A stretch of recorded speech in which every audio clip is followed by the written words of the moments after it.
the webinar. Good morning, good afternoon, and good evening to everyone. I am Laura Iriarte, Marketing and Communications Manager at Mormedi, your design and innovation partner. We're thrilled to host this webinar and even more excited about having over 400 people registered from all around the world. Before introducing to you to our star moderator, who will be in charge of the event, I want to share some specifics with you. Questions will be answered at the end of all the presentations during the panel session. So please feel free to write them down in the chat box as soon as they come up to your minds. That way Birgit can read them. And for those wondering, this event will be recorded and we will be sharing the material afterward in the next few days. Before leaving you with Birgit Mager, I want to introduce you to her. She's our star moderator for this Mormedi webinar, Everything as a Service from Manufacturers to Service Platforms. If there's someone in this world that knows about service design, that must be Birgit. She's co-founder and president of the International Service Design Network, publisher of Touchpoint, the International Journal of Service Design, and since 1995, she holds the first European professorship on service design at the Cologne University of Applied Sciences. And since then, she has developed the field of service design constantly in theory, methodology, and in practice. Thank you very much, Birgit, for giving us the honor of being our moderator in this incredible panel. Now the microphone is yours. Thank you, Laura. Thank you for having me, and thanks for that sweet introduction. Make me embarrassed a bit. Welcome to everybody. We are so happy to have people from all over the world. So good morning, good afternoon, good evening. It's a great pleasure to be discussing the transformation from manufacturers to service platforms in such a huge audience. We will be having 10-minute inspirational talks from our speakers, John, Take-san, and Jaime. And afterwards, we will go into a panel discussion and we will be embracing your questions. So yes, you are encouraged to maybe even introduce yourself in the chat so that we see from where you guys are coming, and then to post your questions there. When I started preparing for this, this facilitation, I had a bit of a flashback. I was thinking about 10 years ago when I was working with my students on a service design challenge that was launched by Philips. They had a sweet little product, which is called Direct Life. It is, in the end, product that every company has a little health tracker. But Philips was very much aware that with that product, they could not build unique relationships to their customers. So they had this challenge on service design. What can we do with this little health tracker, Direct Life? And my students worked really hard and they won that competition. So it was a sweet little memory for me when preparing for this talk. And I'm really happy to introduce to you John Rodriguez. He is with Philips for 14 years, leading the service design practice, and he has been building the service design team with Philips, and he is in charge of as an experience lead for connected care at home and for respiratory solution domain. So welcome, John. We are looking forward to hear more about service design, helping Philips for the transition from manufacturer to service provider. Thank you, Birgit, and thanks everyone for being here or being virtually here. Indeed, I'm John Rodriguez, and I'm design director for service design. So I lead the service design competence in Philips, and I will tell a little bit about what we do and how we do it in Philips. And happy to hear the rest today, and also hear your questions later on. I will. Yeah. So just to start with a little bit about Philips, so probably you know Philips more from the times of the TV or the light bulb, and Philips has evolved in the last years, has transformed not only on the way we do products, but also the type of products we do. So mainly we are now focusing on healthcare, with one of the biggest part around diagnosis and treatment with CT, MR, X-ray machines for hospitals. But also all the enabler IT platforms for it. So we have the connected care part in Philips, which basically is around connecting both hospital and home and patients to it. And then we have a personal health part, which is mainly around consumer products, but always around personal care or personal health, like Sonicare, like toothbrushes or Avent, products for mother and child care. If we look at how the framework we use to identify new opportunities or kind of organize our portfolio, we always talk about the health continuum. So basically looking at people and at their stages in the health continuum. So from healthy living to prevention, to making sure that people don't get sick, to diagnosis, to understanding what is their health problem, to treatment, trying to solve that health problem, to home care, trying to take care of them once they come back from the hospital, and making sure that they don't go back to the hospital. So this is the way we basically organize our portfolio, but also identify when we see a new opportunity around specific diseases or new areas in health. A little bit about Philips Experience Design. It's quite an old or mature design organization with over 90 years. I think Jaime has passed through it as well. In the past, I think Jaime will talk about it. It has gone also through many transformations, as Philips itself started from artistic propaganda, which I think is quite an interesting name at that time, moving to many other shapes and forms and names, and lately moving to Philips Experience Design, also embracing a new focus around the total experience of our products and solutions beyond hardware, which is basically what I'm gonna talk about. With regards to location, so I recently moved actually from our Boston location to Amsterdam back, but yeah, we have studios across the world with about 500 designers. Actually, at the moment, most of us working from home, so we have more like different time zones that we have studios. But yeah, it's a global design organization, quite widespread globally. With regards to capabilities, I always say Philips Design is quite a nice design school. We have almost all design capabilities you can imagine. I lead the service design capabilities, but typically we work together in projects with other capabilities like strategic design, UX design, human factors design, research, graphic design, obviously product design. So it's a very diverse group of people coming from all parts of the world. And yeah, the base is mainly around Amsterdam and Eindhoven, but we have teams all around the world. Now, a little bit about healthcare itself, because I think the work we are doing is transforming, but it's mainly transforming because the context we are working on is transforming. So the Philips used to be focused on providing technology. As healthcare is moving to value-based care, we are also being asked to not only provide technology that provide an outcome, and that outcome is mainly typically around the quadruple aim. So improving clinical experience, improving patient experience, reducing costs, or improving clinical outcomes. So typically we are moving towards a relationship with hospitals where we basically don't just have a transactional relation, but we build a long-term strategic partnership where we agree on some outcomes and we together achieve those outcomes.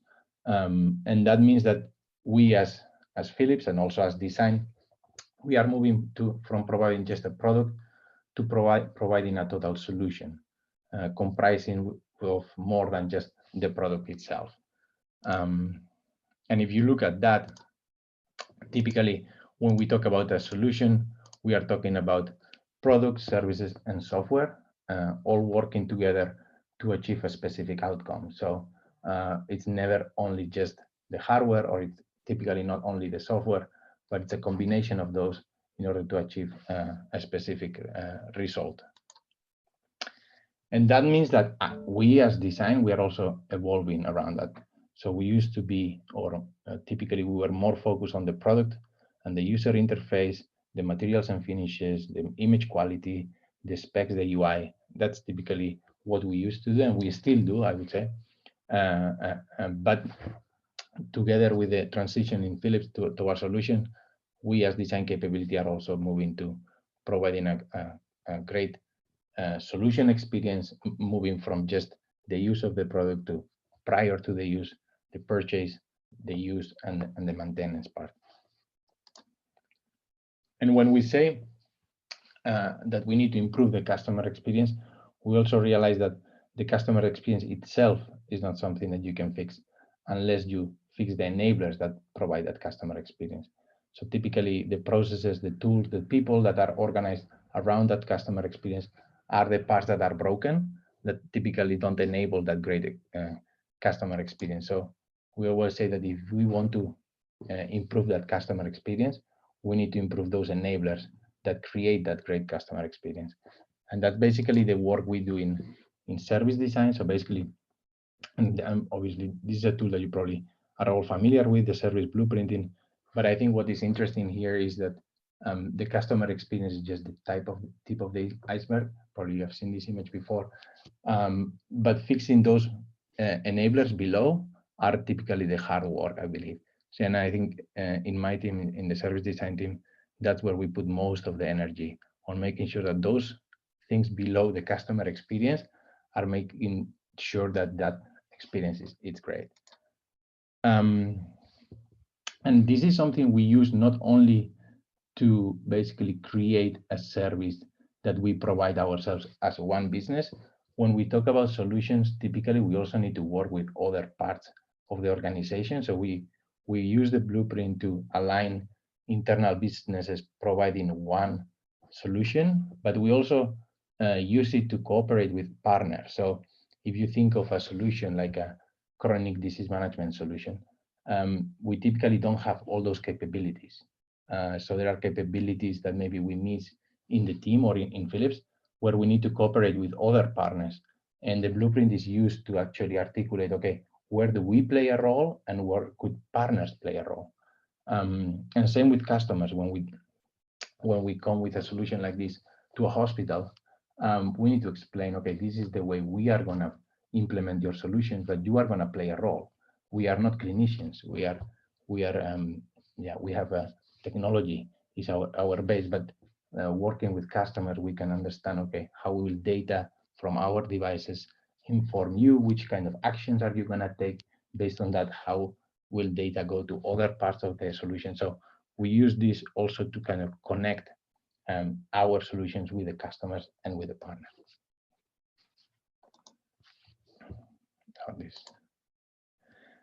And then maybe just a little bit on the difference between product design and service design. But I thought this image, I use it often also internally because we come from a manufacturing company and everyone understands the top row in a way, which is basically you sketch a product, you build a CAD file, and you build a prototype, and then you put it in the market after many iterations. When we talk about service design or service development, it's quite similar, but just the artifacts are different. So when we talk about sketch, we build a storyboard. When you talk about a CAD file, you build a service blueprint. And the service blueprint, of course, has different depths, right? So you can make it something quite light, but eventually we also go to a very Q&R-based, documentation-based service blueprint, which is very similar to the CAD file of a hardware product.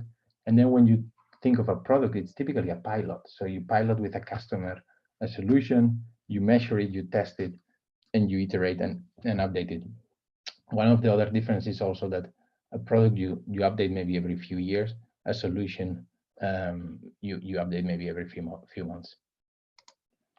Then just a couple of notes on how do we scale this. So one of the things we have in order to make sure that our experiences are harmonized is what we call a design language system. We started on this mainly around digital touchpoints, so making sure that all our digital touchpoints look and feel the same, and we have standards and libraries and repositories for that. But lately, we have been also working on what we call the service design language system, making sure that all non-digital touchpoints are also feeling and experience the same. So we have basically identified what are the key service moments in our customers' from a Philips perspective and try to harmonize those experiences. And we have a kind of a library internally where we reuse a lot of those touch points towards our customers. So that's my presentation. Thank you very much.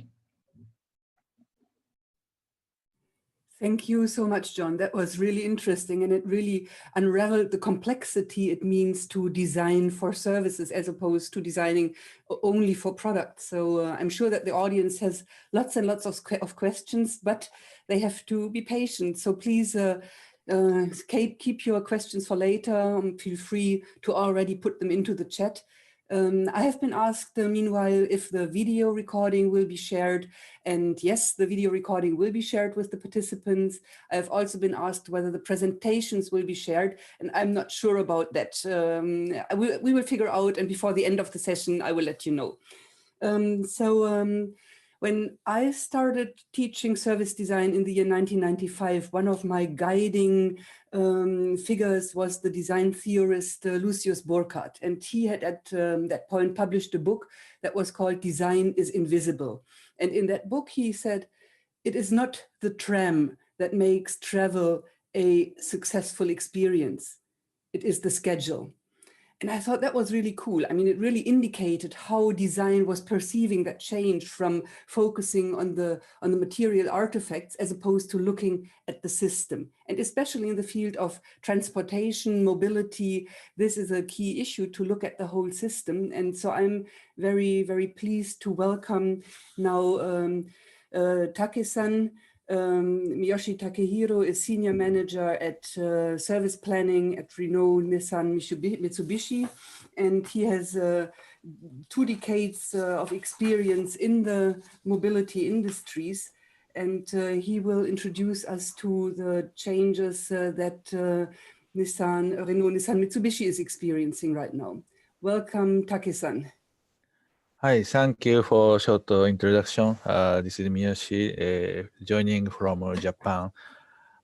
This is a very interesting experience. I joined global webinar and almost 20 attendees joining, but difficulties,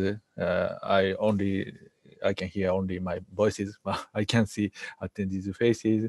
So please add comment or chat freely, casually, so I can see and I can react quickly. So this is me, and let's get started. Please call me Take. Okay, please next. Yeah, this is my career. In short, I'm a typical car enthusiast. And my background is 50%, 60% is a car engineer. My car industry is a very huge industry and focus on each part's improvement, small improvement, lightweight, more durability, etc. Far from services from beginning. But I studied design process or design thinking, and I moved to Nissan, and I started service manager job, and especially for mobility services. And please go on. Yeah, this is, let me summarize. I started career as a mechanical car engineer and learn about design thinking with collaboration, with car designer, and I learn about innovation process at high school in Tokyo University. So I expand my capability to this service world. So now I emphasize I'm a product and service planner, not a product planner.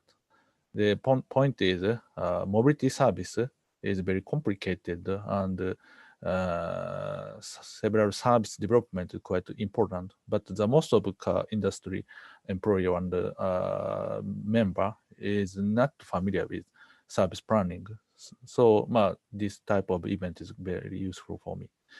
Okay, please next. So let me briefly share what's car industry challenging now. Maybe someone heard about the word CASE, C-A-S-E. These are trend we car industry trying to shift. It's a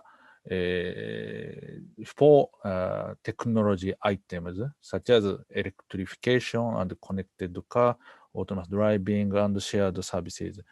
Let me share quickly. Electrification is simply EV. Maybe it's a global trend because of environmental issues. And connected car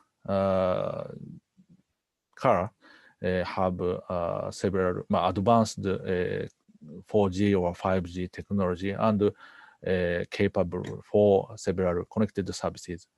And autonomous driving and shared services most important for our industry. And because these two ideas might disrupt our industry, autonomous driving, if we could develop autonomous driving, every taxi driver lose their job. And shared services also have a big impact on taxi driver and the car industry also. Next, please. Yeah, these two pictures are our key important project. One is autonomous driving field operation test. We start field test from 2017 with autonomous driving in Yokohama area. The purpose is one is just run what we should do for autonomous driving, and second is social acceptance. For example, we can get a taxi without any advanced equipment. But when we book this driving autonomous car, we need a mobile phone. It's a one of roadblock for especially for Japanese elderly people. And the other project is a smart city in Yokohama. This is a new challenge, how EV electric vehicle can contribute to the society through EV energy management system, etc. This is also quite important for these days. Next, please. Yeah, and let me share two technology development trend. One axis is autonomous technology level. Maybe some people heard about level 1 autonomous vehicle or level 4 autonomous vehicle, etc. The other axis is service integration, such as just booking a mobile phone or a book hotel and taxi and restaurant at the same time, etc. And in general, we car OEM follow this blue arrow, develop car capability more and more. And IT companies such as Google or Uber type of company trying to follow yellow arrow, integrate and upgrade their services with IT company way. Next, please. Yeah, but we face several issues because such as for autonomous technology development, this is not unfortunately developed yet, and sometimes autonomous technology development fails, and we might need a very high investment.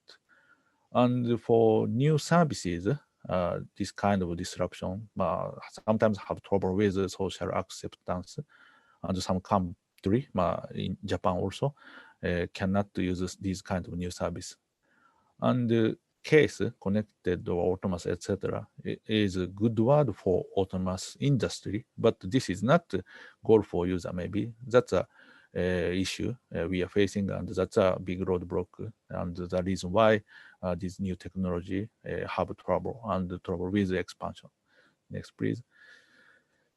I believe to move forward, we must think about and illustrate what is the goal or purpose of this kind of technology development. Otherwise, we cannot approved by society. The one way is show sort of problem type of vision. This is a typical vision, future city and future transportation made by Ford. And it's a very easy to understand. But the point is, this is not how to say future lifestyle. Just to reduce congestion. After COVID situation, we less so face such a congestion, fortunately or unfortunately. So maybe we need to create more some value creation type of vision. Next, please.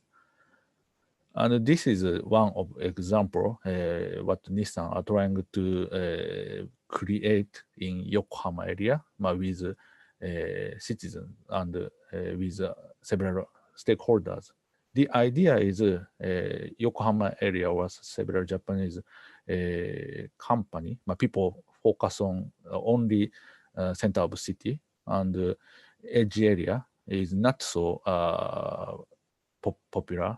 And the idea is our vehicle or mobility service provide people more several places, and in the end, we might revitalize edge of area. That's quite important to city. And the goal is to make city more innovative. This is concept word is not for Nissan. It's made by Yokohama City, but difficulty is make city more innovative. Sounds very far from Nissan, but we are trying to develop some new services. Somehow our mobility service could make city more innovative. That's our challenges.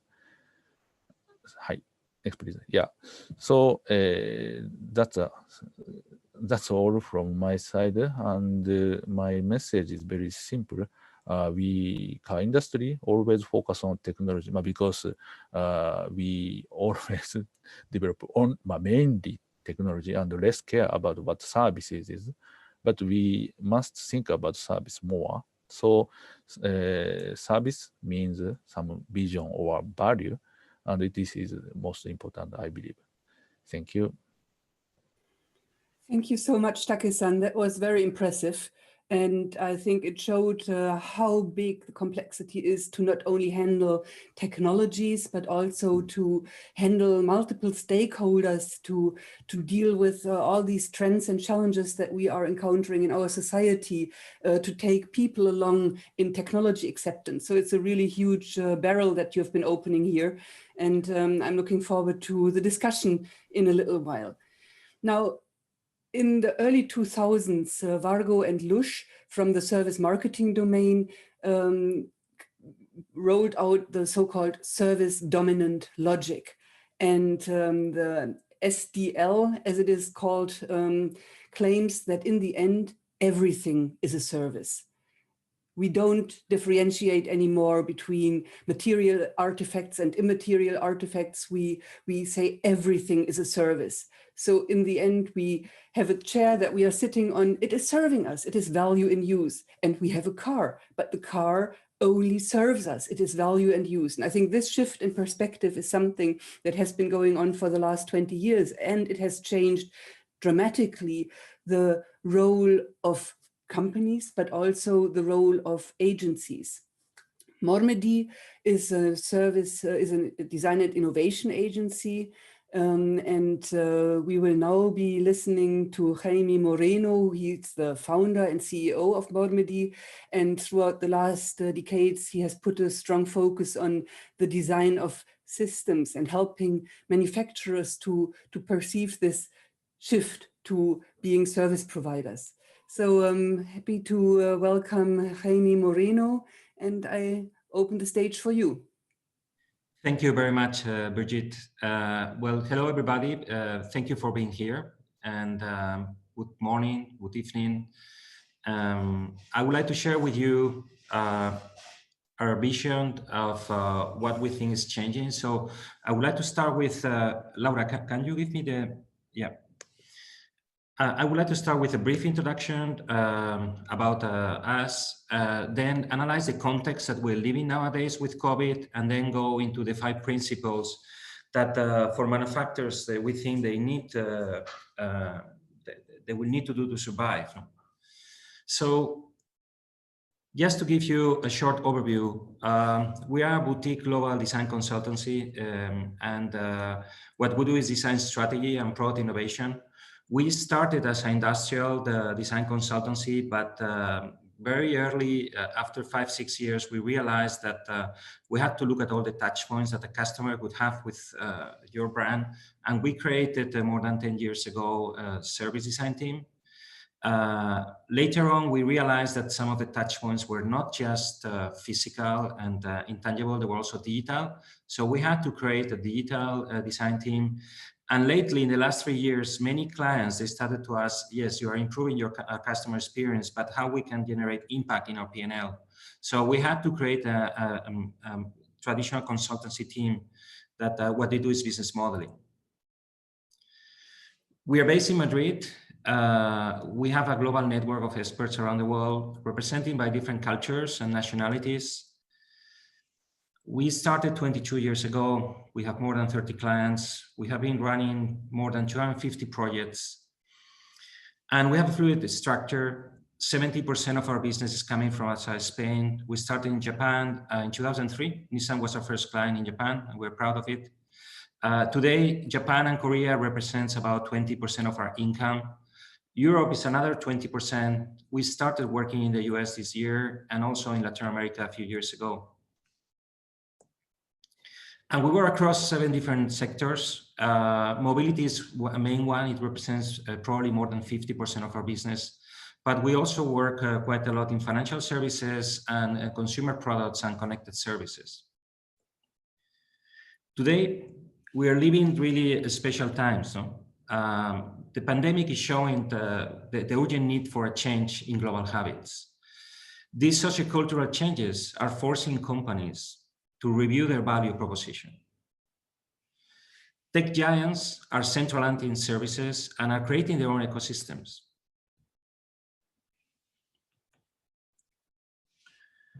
And subscription models are growing.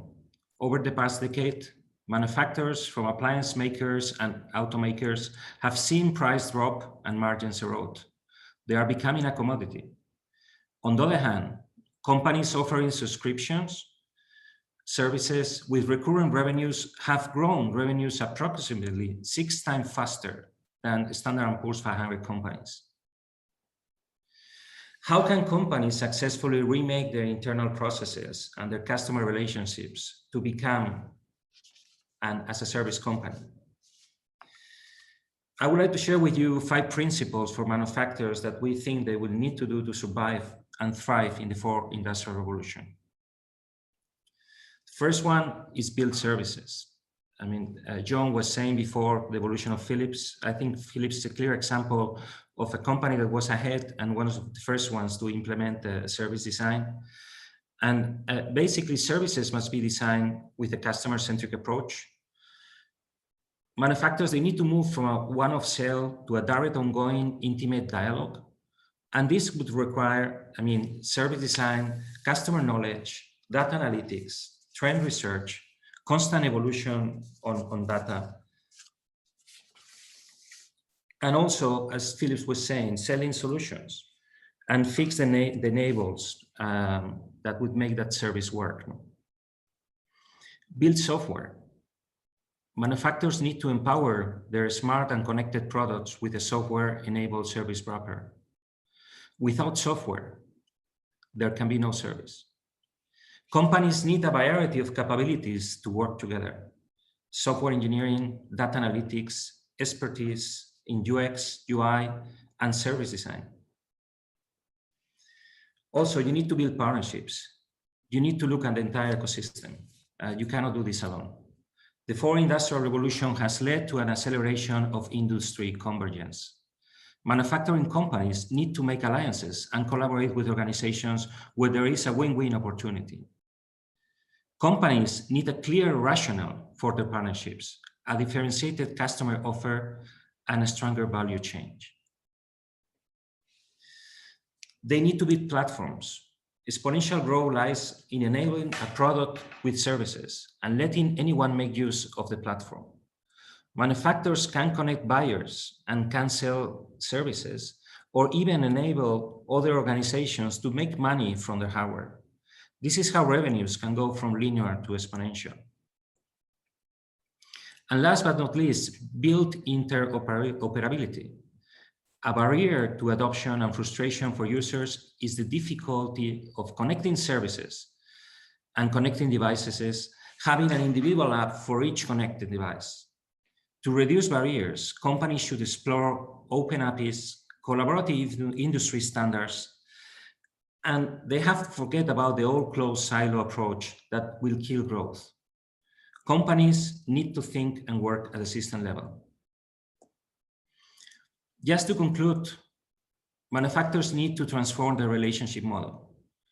Technology has removed the human touch from relationships and processes. One of the great challenges for digitalizing companies is to reconnect with customers. In order to stand out, it's not enough to make technology part of the experience. The entire relationship model must be transformed. Customers want to feel trust. Companies need to create a real two-way conversation and an attractive story that people can identify with. For manufacturers, to avoid becoming commoditized with their prices and the margins erode, they must seek to own their customer relationship through services designed from a customer-centric perspective, not engineering-driven and not product-centric one. Thank you very much. Arigato gozaimasu. Muchas gracias. Thank you very much, Jaime, for this overview on servitization. Maybe before we move into the panel discussion, two housekeeping issues. I would love you guys from the audience to post your questions in the Q&A section. That will make it easier for me to keep an overview as opposed to switching between the chat and the Q&A section. So I will have an eye on the chat, but please use the Q&A section for your questions and comments. There has been a question from the audience about slide sharing, and in the background I've clarified that some of these slides are company confidential, so the slide set will not be shared, but the video will be shared. And maybe Laura, you can shortly inform the audience where the video will be shared. Of course, Birgit, we will send the information to those registered via email. Okay, thank you very much, Laura. That's great. We are moving into the panel discussion, and I would like to open the discussion with a, let's say, rather high-level question. Throughout the last years, we have moved from the discussion about Industries 4.0 to the conversation about Services 4.0, which means that we have to think about services that are ubiquitous, customized, proactive, and really user-centered. And that's a huge issue. And it would be really interesting for me to hear how in the overarching strategy of Philips and Mitsubishi, Nissan, Renault, this is showing. And maybe, John, you could give it a start. Is this already mirroring in the overarching strategy of Philips?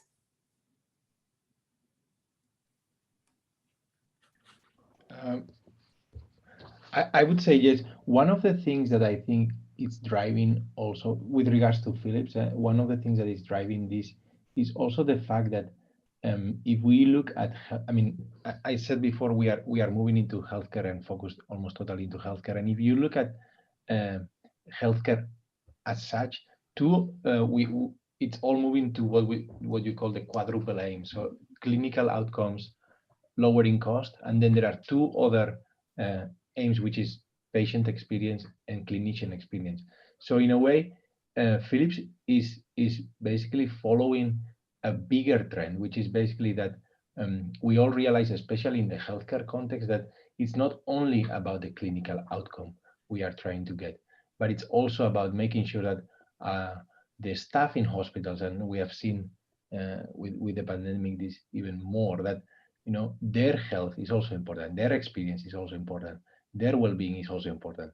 So of course, our solutions need to adapt to that and make sure that it's not only providing that clinical outcome, but also making sure that both the patient and the clinician is getting or is having an experience that it's successful. So in a way, our transformation has followed a bigger trend, I would say, in healthcare. And yeah, that's what has been driving it, I would say. Yeah. So Take-san, you have mentioned that your company is still very much technology driven, and that it is not easy to tackle these challenges. Also now relating to a question from the audience, what do you think would be the biggest enablers to help making that shift happen on a more strategic level?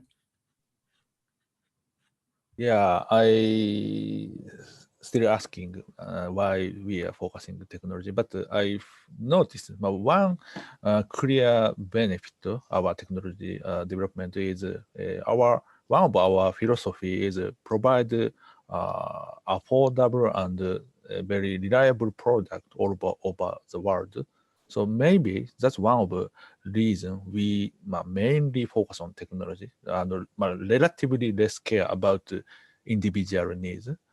But as you know, car industry is already grows enough, and car became a commodity, facing commodity issue. So that's why we already announced we want to become a service provider, not only car manufacturer, but my team are still fighting, and I personally don't have the answer inside company yet. So that's maybe a good moment to give the word to Jaime, because what is your experience? What are the biggest enablers to overcome that challenge to transform from this product tech-oriented companies to service-oriented companies? I think, Birgit, one is cultural change. I mean, it's a change of behavior. It's a change of attitude of how you look at problem solving. And this has to be inside out and outside in. No, you cannot do it without cultural change in the company. No, my background is automotive design, but I mean, as John was saying, I worked for Philips in product, and then I founded my own company. No, but I think there's a big challenge in the automotive industry that they need to move from product centric to service. And they need to move into a customer-centric approach. You know? And this is a change in mindset. Yeah, so that is really interesting. It is a shift from the hardware to the software, to the soft factors. And in the past, design was pretty much focused on these hard factors. In Germany, there was a research in the early 2000s that claimed that for the producing industries, for the manufacturers, there would be investments into research and development of 3,270 euro per employee per average per year. And the same research claimed that for the service industries, there was an investment of 67 euro per employee per year in average into research and development. I mean, that is really amazing. And it shows how much we are driven by that product paradigm. For me, it would be interesting, John and Take-san, do you know how much research funding goes into research for services, for service platforms within your organizations? Just a rough estimation.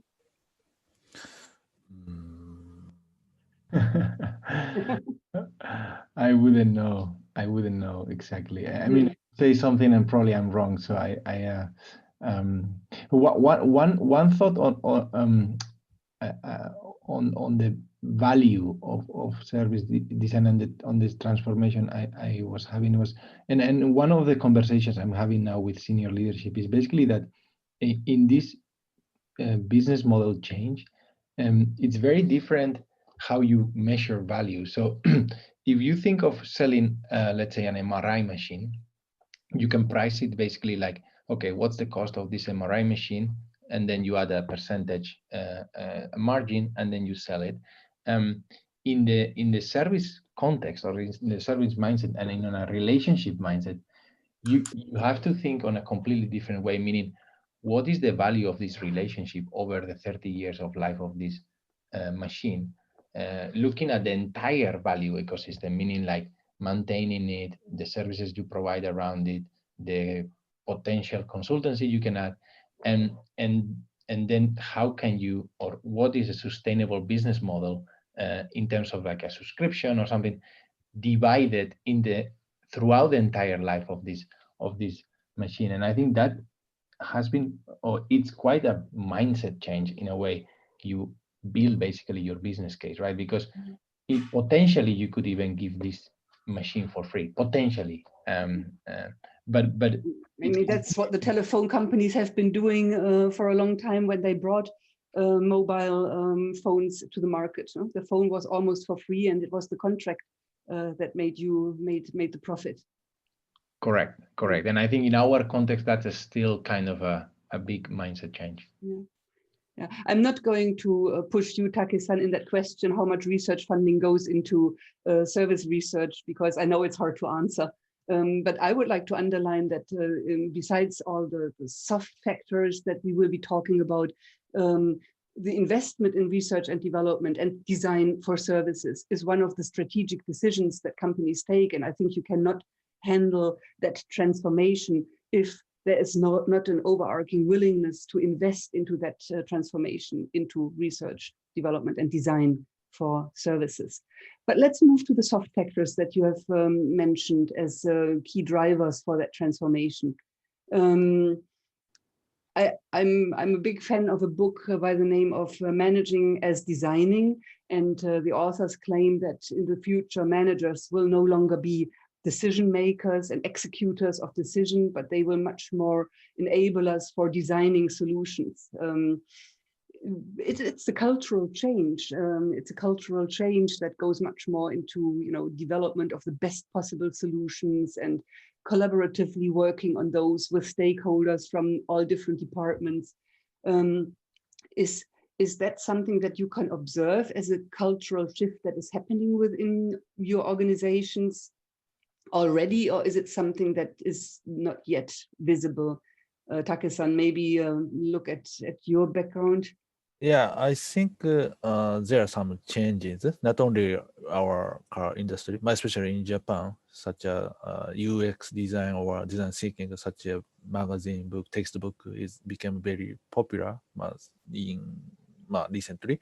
And we Nissan also make a new section, UX design team, sorry for or generic name, but they focus on what the services. In this context, service is not new service, just how to say, smooth door opening and smooth instrumental panel or something. But we introduce some new approach for service making. Yeah, but unfortunately, change is limited only upstream team or very limited number of product. Maybe 90% product is still conventional, no EV, no advanced technology. So made by conventional methodology. Yeah, but gradually culture might change. But let's say we need 10 years for one vehicle, so maybe we need more time. Yeah. But you started, you encountered design thinking. I mean, your background is engineering, and you encountered design thinking in the 2014 somehow. Yeah, around. How has design impacted your way of working?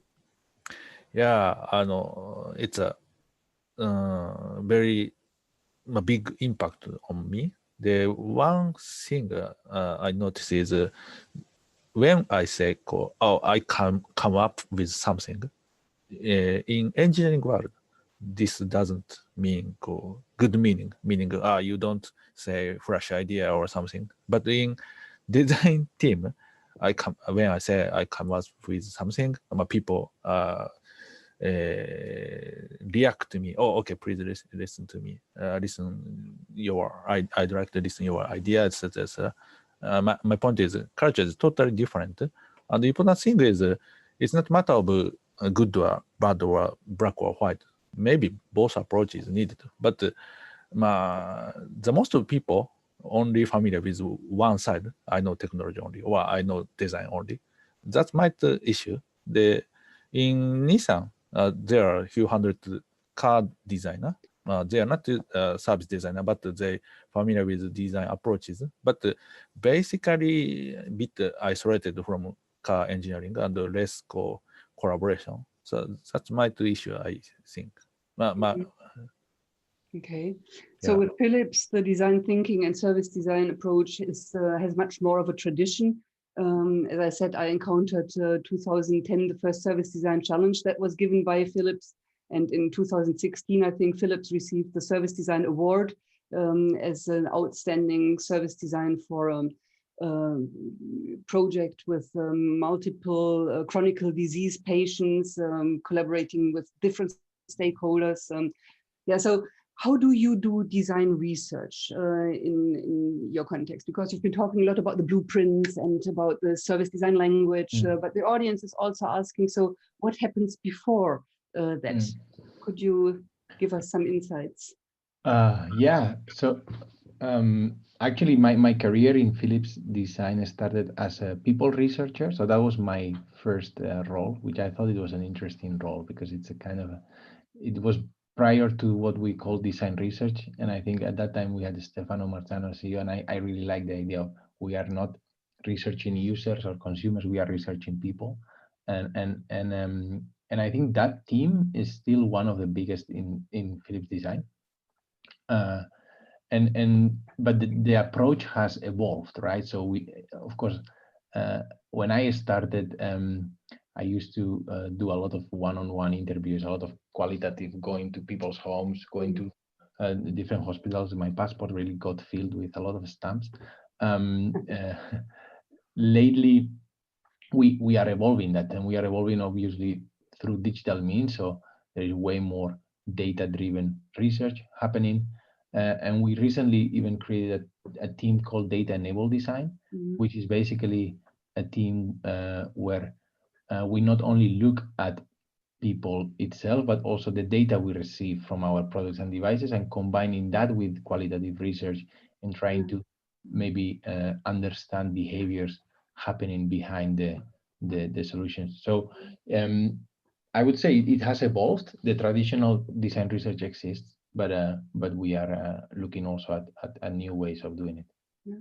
I find that super interesting, and I see that as an evolving trend in the design/service design community, that it's not only qualitative research, but that big data, data sciences play a growing role, and using technologies for our own research, as opposed to just using the technologies for building solutions, is something that I find really interesting. First, service design agencies have hired data scientists as a part of their team in order to answer that. I find really interesting.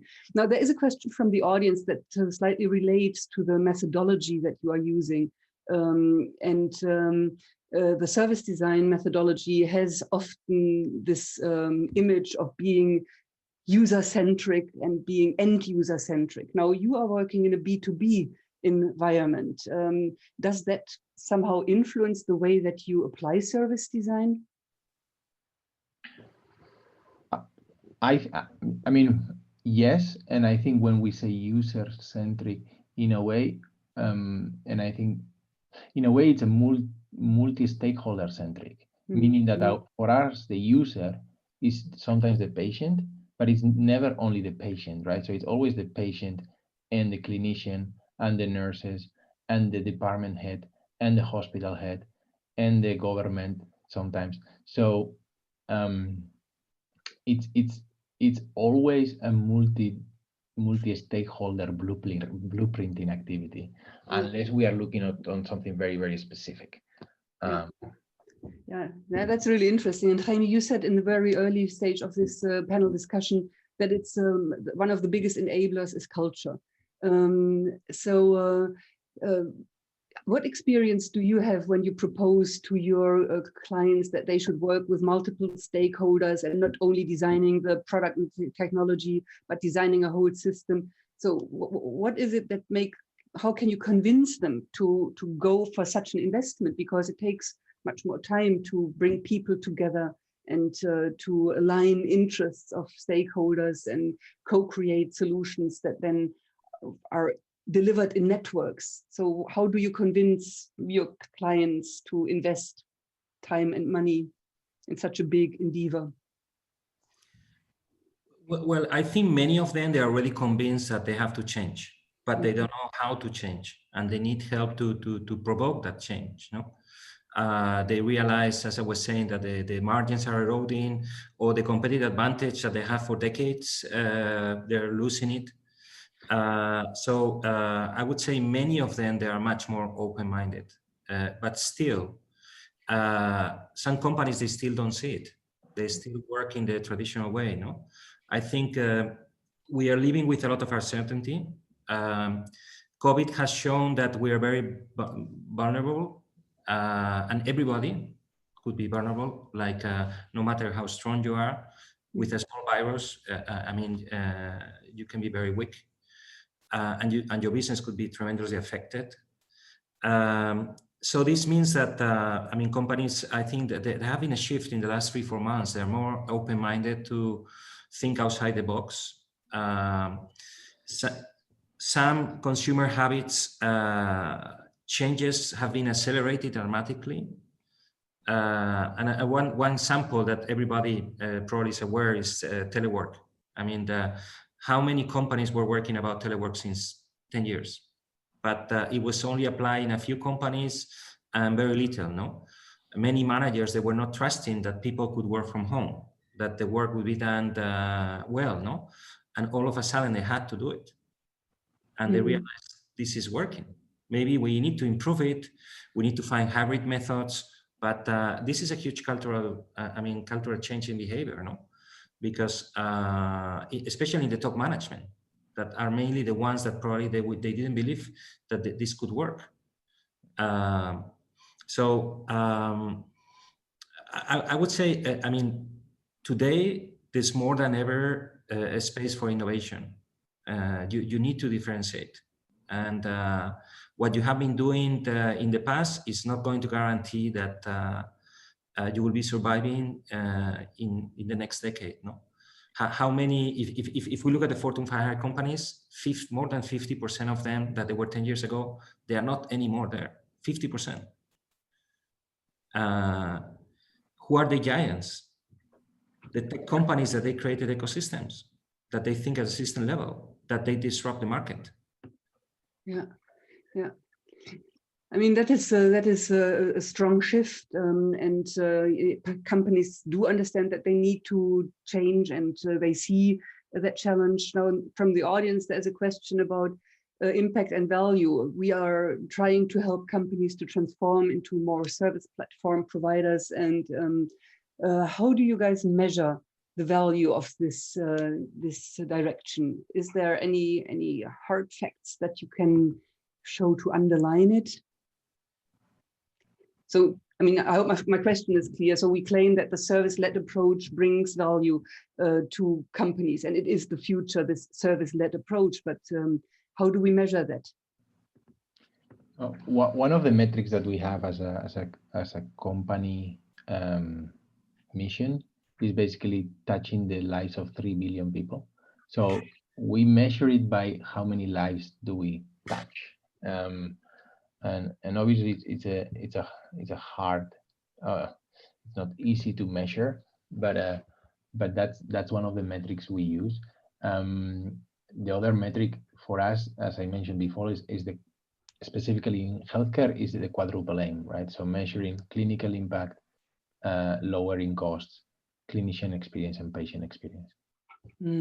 Yeah, now, I remember for the Service Design Award winning project from Philips that they had really clear measures about how they reduced the costs for patient treatment, but also how they improved the quality of patients' life by reducing the amount of hospitalization through that networked service that was created. And in case anybody is interested, you can read that case study in the Service Design Award publication, where some of the best service design projects that have been implemented and measured are published through the Service Design Network. Yeah, so that is, Jaime, do you have any experience in how to measure the impact of service-led strategies? We try, as I mentioned, since 3 years, we have a small team that what they do is business modeling and work with quantitative data, because we have been somehow obliged from our clients to measure what type of impact is this going to have. No, I improve my services.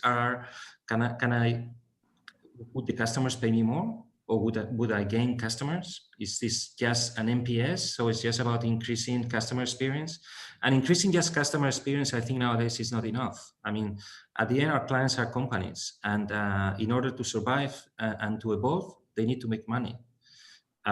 So we try to find tools that we can I would say, identify what was the proper ROI, return on investment, and normally more and more when we're innovating, they ask like, okay, what's the capex, and how much added value is this going to bring me? Yeah. So Take-san, I mean, you are having a big project with the taxi thing. Do you have any measures there on how to judge if the project is successful?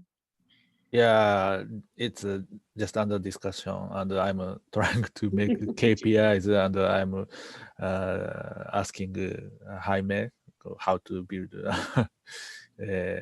measurement methodology, etc. Maybe we always use volume or some quantitative in KPIs for car business. So it's a new challenge how to validate service. Today I don't have an answer, unfortunately. I would like to add something, Birgit, on top of that also. I think sometimes it's not how much more I'm going to make as a company.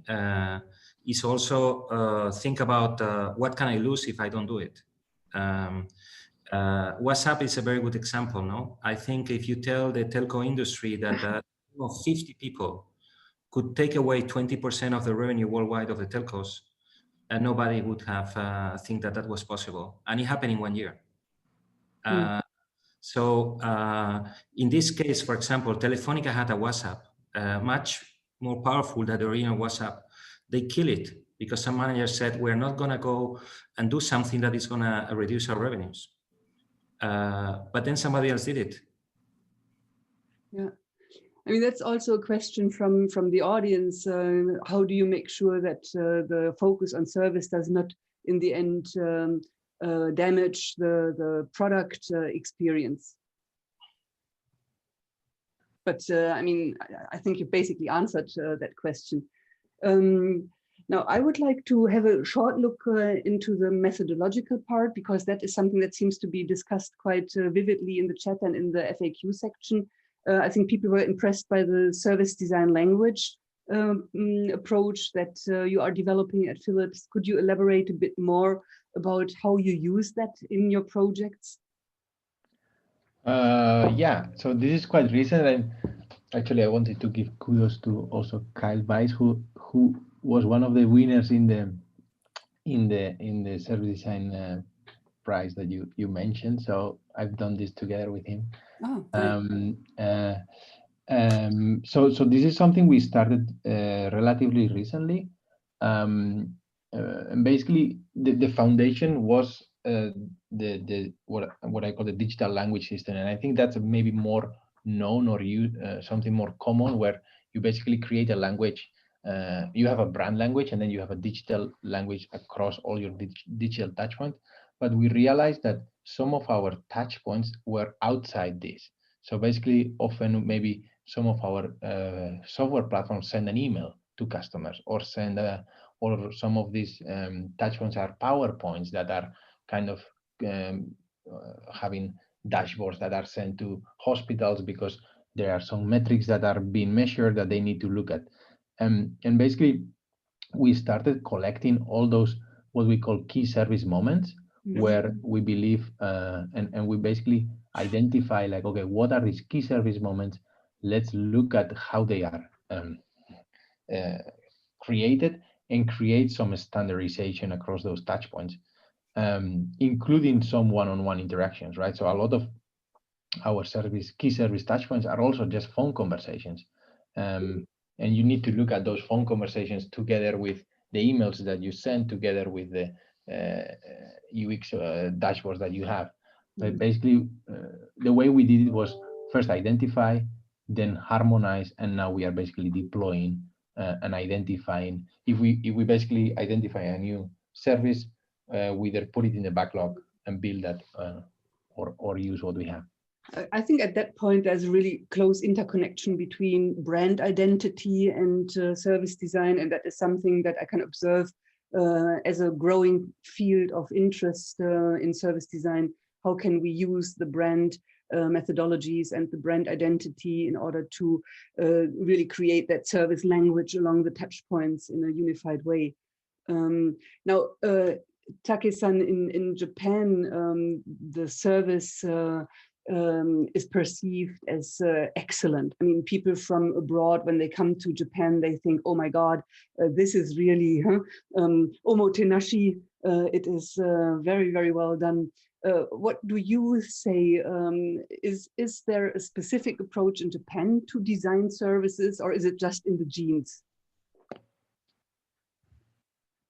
Yeah, I think it's for normal for me. And when I go to foreign company and we traveled a lot, then maybe for process-wise service design, I think we don't have any specific process, info car design, of course, and I discussed with several IT service company, but their process is not so special.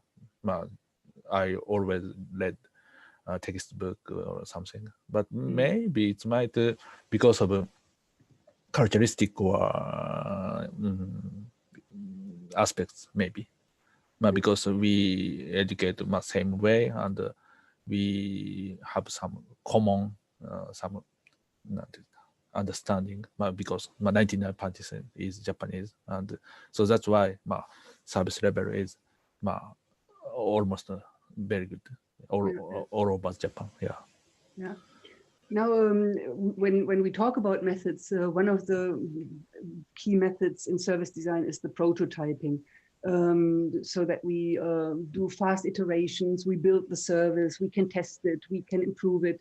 One of the biggest projects that I've been participating in was the service design for Lufthansa, where they built a one-to-one Boeing in the hangar in Frankfurt to test new service models with passengers and with crew, with the staff.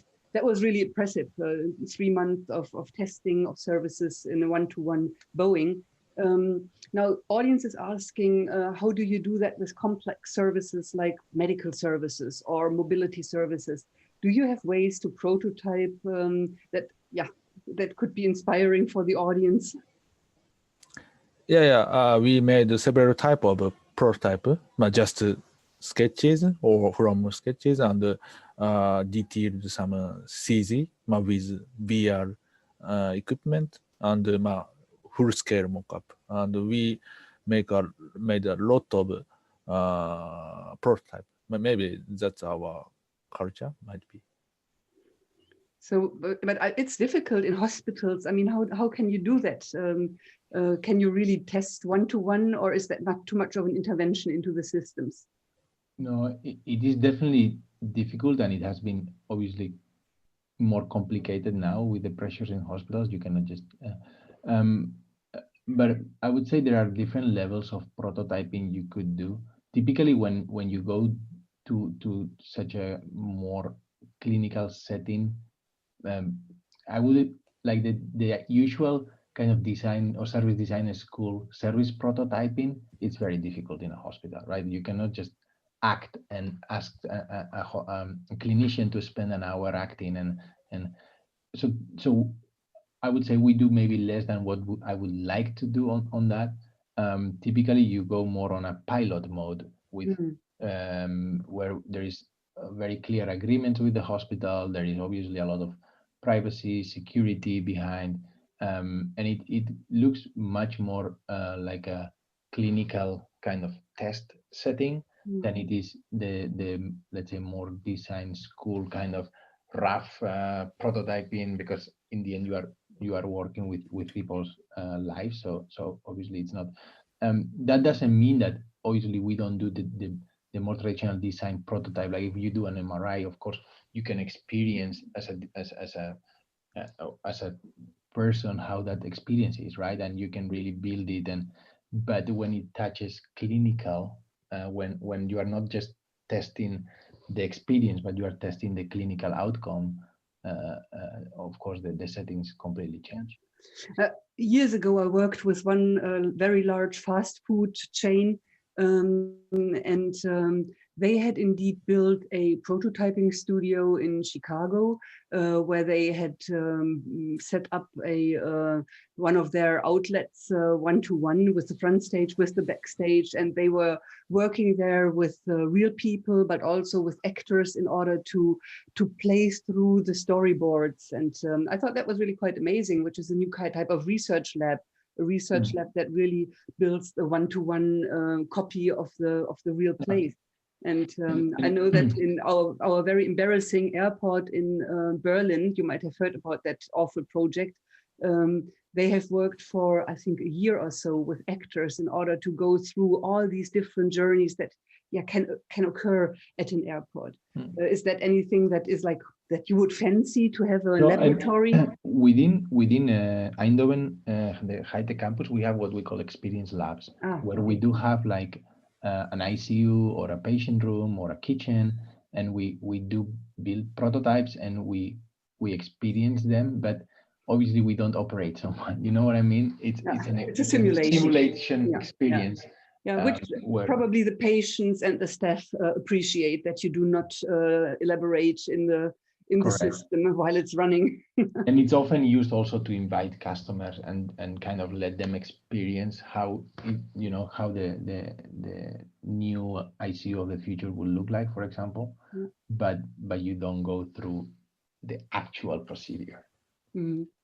Yeah, I mean, the audience is super active. There's lots and lots of questions in the FAQ part, but time is coming to an end. I would like to focus on one topic that is being addressed in the chats. It's about the role of the designer, the education of designers. And I think, Jaime, that's a question for you. How has this shift changed the kind of people that you are hiring, the type of qualification that they are bringing into a design and innovation agency? Yeah, I think, I mean,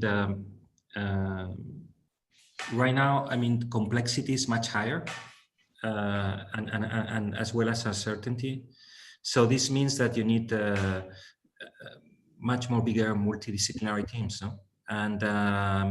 And I have to say, I mean, I learned that from Philips when I was there in 94, 95. I mean, John, I mean, basically it's quite amazing the different typologies of backgrounds that they have and how well they work together. No?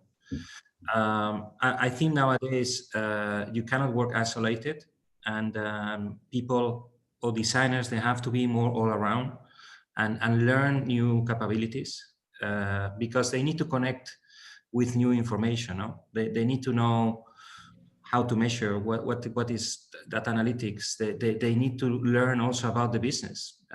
If they talk in front of a CEO, the CEO is really worried about the numbers. So if you don't understand at least the numbers, there's not going to be empathy in that type of communication. No?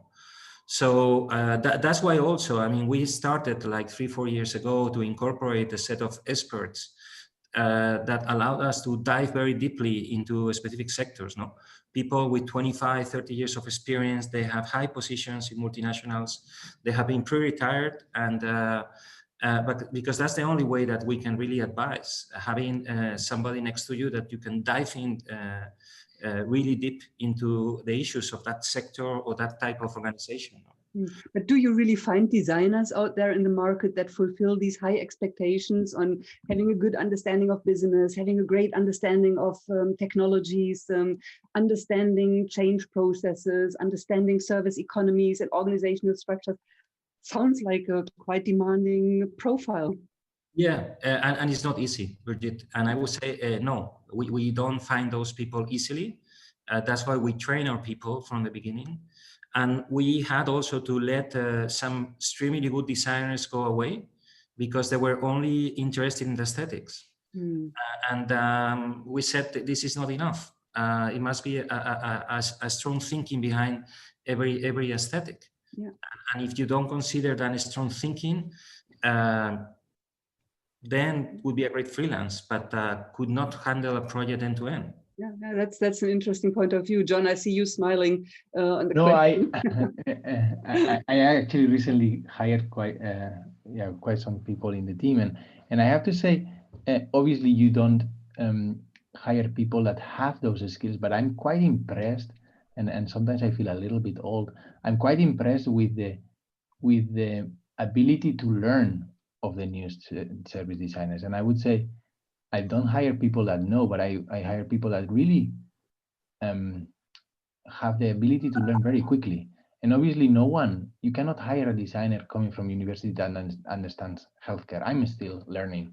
And I have so much still to learn. It's so complex, right?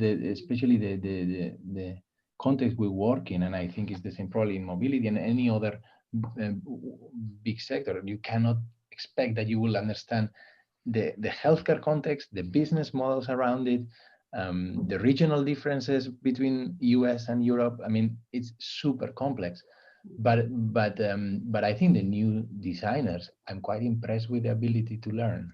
And I think that, I mean, that gives us hope. And I would just like to encourage the participants, no matter if you are from companies, if you are from agencies, from universities, to keep the focus on the design of services and to empower people to really work in these networks of different stakeholders in complex systems. And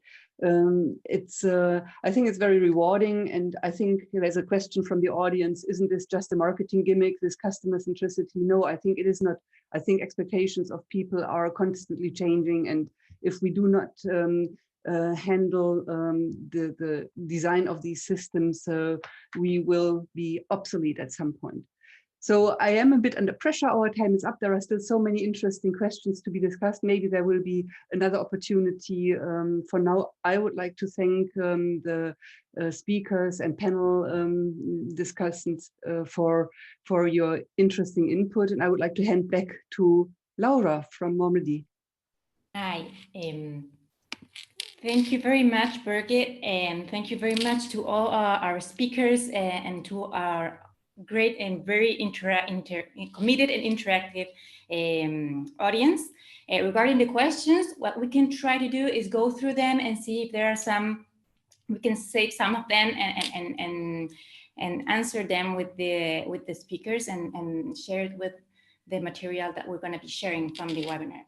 So, well, I think we're on time, and I want to thank one more time, John, Take, Jaime, of course, and Birgit. Thank you very much for giving us the opportunity to have you as a moderator, and we will be inviting you to our next events. Thank you very much. Thank you. Thank you for inviting. Bye-bye. Thank you. Bye. Thanks, everybody. Thanks to the audience for being so active. It was amazing. Thank you. Thank you. Bye-bye.